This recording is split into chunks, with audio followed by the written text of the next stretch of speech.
कहाँ से आते दिन खराब करने। चल भाग यहाँ से भाग। अरे देख के तो चलो, कहाँ जा रहे हो इतनी जल्दी? भाभी मैं गिर जाती तो। अरे कहाँ खो गए? जाओ ना। अरे रुको रुको, ये लो ये लो।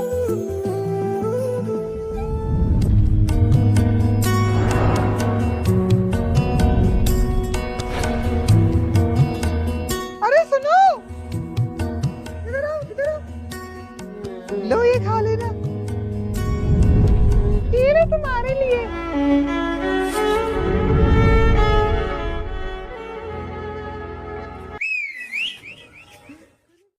सुनो, तुम मुझे बहुत पसंद हो और मैं तुमसे बहुत प्यार करता हूँ। तुम मुझसे शादी करो।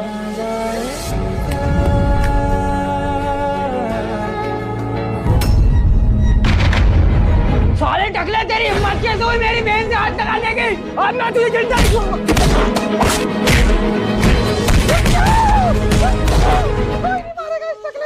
इस टकले से मैं बहुत प्यार करती हूँ और इसी से शादी करूंगी। यदि मेरी शादी इससे नहीं तो मैं मर जाऊंगी पापा। अच्छा, बाल वाली लड़की देखी नहीं कि तुम जैसे टकले अपनी औकात भूल जाते हैं।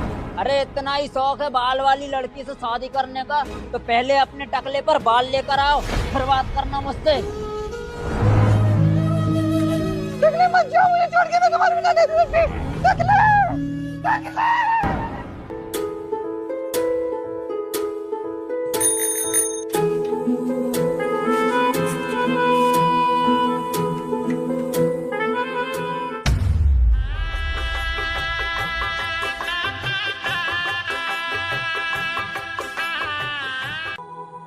निकल जाए यहाँ से। तूने इस बाल वाली लड़की शादी ने हमारे खानदान की तो नाक ही कटा दी।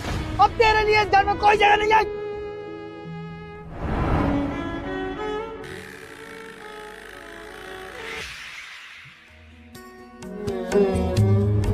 ये है पुलिस वालों का जीवन, जिसमें सुबह होते ही वो कैदियों को उठाते हैं और उन्हें मारते हैं। फिर कैदियों को उठाने के बाद उनके लिए सुबह की चाय आती है तो वो चाय का आनंद लेते हैं। तभी एक हवलदार पुलिस वाले से बोलता है कि सर, कल जो कैदी आया था वो अपना जुर्म कबूल ही नहीं कर रहा। तो एक हवलदार उस जेलर को वहीं बैठने का बोलता है और खुद जाकर उस कैदी की उंगली काटने लगता है। तो वो कैदी डर के मारे अपना जुर्म कबूल कर लेता है कि मैंने एक आदमी में छुरा मारा था। फिर वो पुलिस वाले जा रहे होते हैं, तभी जेलर के पास उसकी पत्नी का फोन आता है कि घर आते वक्त पनीर ले आइएगा। तो जेलर हाँ बोल देता है। फिर वो रास्ते में लोगों को रोकते हैं कि हेलमेट कहाँ है तुम्हारा, और उनका चालान काटने लगते हैं। तो वो डर के मारे उन्हें कुछ पैसे दे देते हैं और उस पुलिस वाले की पनीर लेने की जुगाड़ हो जाती है। फिर वो पनीर ले लेता है और एक चाय की दुकान पर हवलदार के साथ बैठा होता है। तभी थाने से फोन आता है कि कैदी जेल तोड़कर भाग गए। तो वो पुलिस वाला उन्हें डांटता है कि तुम सबके सब सो रहे थे क्या, और कैदियों को पकड़ने का ऑर्डर देता है ताकि वो कैदी कुछ गलत न कर दे। और कुछ ऐसी होती है देश के रक्षकों की जिंदगी कि इनके खुद के समय का ठिकाना नहीं होता, पेट में मनपसंद खाना नहीं होता और रोज घर इनका जाना नहीं होता।